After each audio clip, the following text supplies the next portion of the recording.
मैले प्रधानमन्त्री पनि मागेको थिएन, मैले पार्टी अध्यक्ष पनि मागेको थिएन, हाम्रो साथीहरूले कुनै ठुलो पद पनि मागेको छ। सिर्फ साधारण सदस्य भएर पनि म बस्छु भन्दाखेरि आजकै दिन उहाँहरूले यो जुन सहमति ब्रेक गर्नुभयो।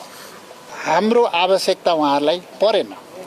अब हामी नभए पनि हामी उहाँहरू अगाडि बढ्न सक्छौँ भन्ने एउटा सङ्कल्प र विश्वासका साथ उहाँहरू अगाडि बढ्नु भएको छ।